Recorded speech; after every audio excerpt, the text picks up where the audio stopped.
जय हिंद सभी को। आइए चौहान सर की क्लास में आप सभी का स्वागत है।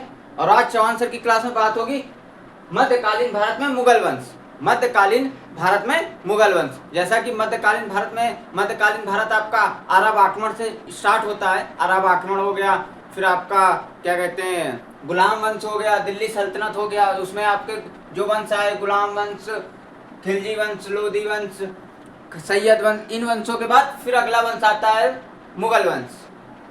तो आज की क्लास प्रारंभ होगी मुगल वंश। दिल्ली सल्तनत का वीडियो अपलोड है, सारे दिल्ली सल्तनत जो भी वंश थे उनका वीडियो अपलोड है। वीडियो देखिए, अपने नोट्स तैयार करिए, और जो लोग भी इस चैनल में नए हो चैनल को लाइक करें, शेयर करें, सब्सक्राइब करना मत भूलें, और अपने दोस्तों तक शेयर करते रहें। नोट्स बनाते चलें, बराबर बैठकर साथ में नोट्स की तैयारी करते रहें, नोट्स बनाते रहें, पढ़ाई में लगे रहें। आइए बात करेंगे मुगल वंश।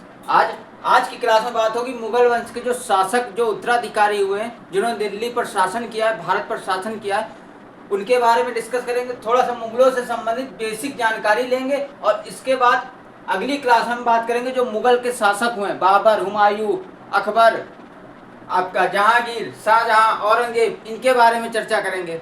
औरंगजेब के बाद आपका फिर उत्तर मुगल काल शुरू हो जाता है, वो अंग्रेज आ जाते हैं, ब्रिटिश काल शुरू हो जाता है, तो वो उत्तर मुगल में आता है। तो मुगल काल में आपके बेसिक जानकारी, उसके बाद उनके शासक हुए जो अगली क्लास में बाबर, एक एक करके सारे शासक पढ़ेंगे, बाबर, हुमायूं, अकबर, जहांगीर, शाहजहां और औरंगजेब। इन शासकों के बारे में एक एक करके इनके बारे में चर्चा करेंगे। अब विस्तार से चर्चा होगी, महत्वपूर्ण होगा, क्योंकि पॉइंट इनसे पूछे जाते हैं, और इसमें भी कुछ पॉइंट आपको वो डिस्कस करेंगे जो आपके वन लाइनर होंगे, जो परीक्षाओं में पूछे जाने की संभावना है। तो आइए बात करें मुगल वंश।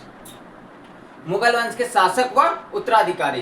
तो पहले तो मुगल वंश आया कैसे, ये समझिए। मुगल वंश का जो प्रारंभ था वो आपका जो बाबर ने शुरू किया था, भारत में मुगल सत्ता बाबर ने डाली थी, स्थापित की थी।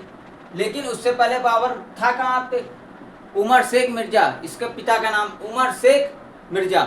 और ये आपके जो उमर शेख मिर्जा थे ये तैमूरी थे, इनका जो वंश था वो तैमूर वंश था। और ये ईरान, इराक, तुर्की, वहाँ पे इनका शासन था। और इसके बाद जब इसके पिता की मृत्यु हो जाती है, बाबर के पिता उमर शेख मिर्जा की मृत्यु हो जाती है, तब ये इनकी गद्दी पर बैठता है, फरगना की गद्दी पर बैठता है। और जब इसकी मृत्यु, उमर शेख मिर्जा की मृत्यु हो जाने पर, ये ईरानी, तुर्की, ये सब होते हैं, इसके जो सगे संबंधी होते हैं, वो इसको परेशान करते हैं, वहाँ पे इसके साम्राज्य को हथियाने का प्रयास करते हैं, इसको यहाँ तक कि इसके साम्राज्य को हथिया भी लेते हैं बाबर को। और फिर ये उस क्रम में फिर ये भारत की तरफ आता है, फिर उस क्रम में भारत की तरफ आता है, क्योंकि इसकी स्थिति वहाँ पे बिगड़ चुकी होती है। तो इस क्रम में फिर ये भारत की तरफ कूच करता है, तो ये समझिए।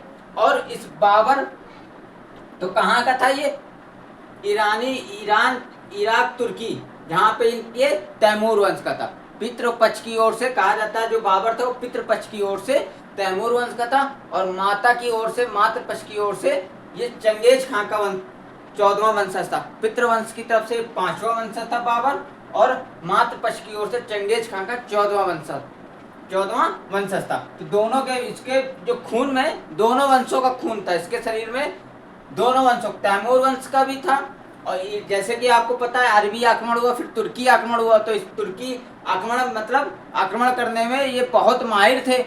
इसके बाद चीन में चंगेज खां बताया, चंगेज खां की 14वां वंशज था, तो इसने इसके चंगेज खां के पुत्र के नाम पर इस मुगल वंश की स्थापना की थी।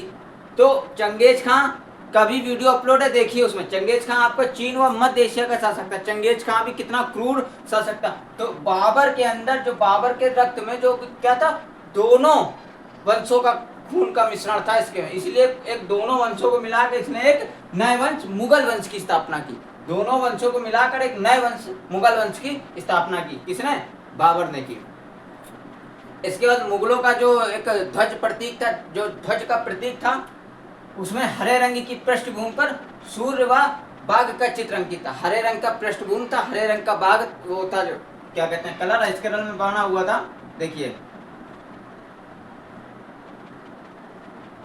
और ये पूरा ग्रीन था, यहाँ पे ये सूर्य था, और इसमें यहाँ बाघ बना हुआ था। इसमें ये इसका झंडे का, ध्वज का प्रतीक था इनका, मुगलों का। इसके बाद मुगलों की पैतृक उपाधि, जैसा कि आप देख रहे हैं उमर शेख मिर्जा, मुगलों की पैतृक उपाधि मिर्जा थी। मुगलों की जो इनकी जो उपाधि थी वो पैतृक उपाधि, ये मिर्जा उपाधि थी। इसके बाद बाबर ने जब भारत पर अधिकार कर लिया तब इसने मिर्जा की उपाधि को त्याग करके बादशाह की उपाधि ग्रहण की थी। तो इनकी पैतृक उपाधि क्या थी? मिर्जा इनकी पैतृक उपाधि थी। और इसका बाबर का पूरा नाम जहीरुद्दीन मोहम्मद बाबर था। मिर्जा इनकी पैतृक उपाधि थी, लेकिन भारत पे अधिकार कर लेने के बाद इसने मिर्जा की उपाधि त्याग करके बादशाह की उपाधि ग्रहण की, बादशाह की उपाधि ग्रहण की। तो ये आपके कुछ बेसिक थे। इसके बाद आप देखिए भारत में मुगल शासक, पहला आपका बाबर, पूरा नाम जहीरुद्दीन मोहम्मद बाबर, जहीरुद्दीन मोहम्मद बाबर। बाबर के बाद हुमायूं, इसके बाद हुमायूं के बाद पहले शासक देख लो, फिर जो है बीच में डिस्कस करते हैं। पहले बाबर, पूरा नाम जहीरुद्दीन मोहम्मद बाबर, फिर हुमायूं, दूसरा हुमायूं। हुमायूं के बाद तीसरा शासक अकबर, पूरा नाम जलालुद्दीन मोहम्मद अकबर। चौथा शासक जहांगीर सलीम, जहांगीर के नाम से मुगल्स में सिंहासन में बैठा था, गद्दी पे। पांचवा खुर्रम, शाहजहां के नाम से खुर्रम, शाहजहां।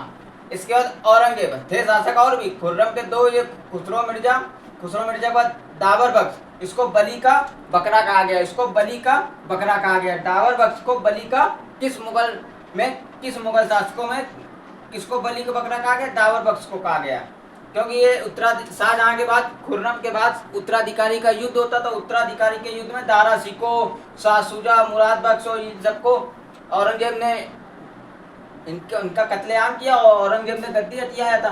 तो औरंगजेब शासक हुआ था, तो छठा शासक औरंगजेब हुआ था। इसका सातवां मुअज्जम बहादुर शाह प्रथम के नाम से गद्दी पर बैठा था। और यहाँ से इस मुअज्जम के बाद से, औरंगजेब के बाद मुअज्जम जो शासक बनता है, यहाँ से आपका उत्तर मुगल काल प्रारंभ होता है। तो यहाँ से क्यों? क्योंकि औरंगजेब के बाद यहाँ पे ब्रिटिश अधिकाराधीन क्षेत्र, ब्रिटिश आ जाते हैं, अंग्रेज थे, अंग्रेज तो यहीं पे आ जाते हैं, लेकिन यहाँ से पूरा ब्रिटिश अधिकाराधीन क्षेत्र चालू हो जाता है। तो यहाँ से फिर मुअज्जम, ये उत्तर मुगल काल में आ जाता है। तो मुअज्जम बहादुर शाह प्रथम के नाम से शासक बना था। इसके बाद अगला शासक जहांदर शाह था, जहांदर शाह के बाद फर्रुखसियर नवा शासक था। फिर अगला 10वां शासक रफीउद्दर्जाद, और सबसे कम समय तक शासन किया इसने। रफीउद्दर्जाद ऐसा मुगल शासक है जिसने कब से सबसे कम समय तक शासनकाल किसका था? रफीउद्दर्जाद का था। इसके बाद रफीउद्दौला जो शाहजहां द्वितीय के नाम से गद्दी पर बैठा। इसके बाद मोहम्मद शाह, रोशन अख्तर मोहम्मद शाह के नाम से गद्दी पर बैठा। 13वां शासक अहमद शाह बहादुर।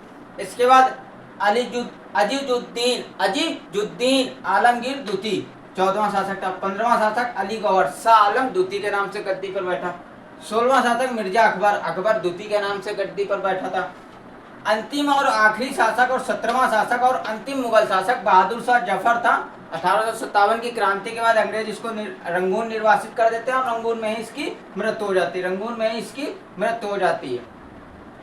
तो ये आपके मुगल शासक थे। फिर एक नज़र, और उसके बाद फिर देखिए, पहला बाबर, दूसरा हुमायूं, तीसरा अकबर, चौथा जहांगीर, 5वां खुर्रम, 6ठा नंबर औरंगजेब का, 7वां मुअज्जम, 8वां जहांदर शाह, 9वां फर्रुखसियर, 10 नंबर पे रफीउद्दर्जाद, 11 नंबर पे रफीउद्दौला, 12 नंबर पे मोहम्मद शाह रोशन अख्तर मोहम्मद शाह के नाम से गद्दी पर, 13वां अहमद शाह बहादुर, 14वां नंबर पे अजीजुद्दीन अली गौहर के नाम आलमगीर द्वितीय के नाम से बैठा।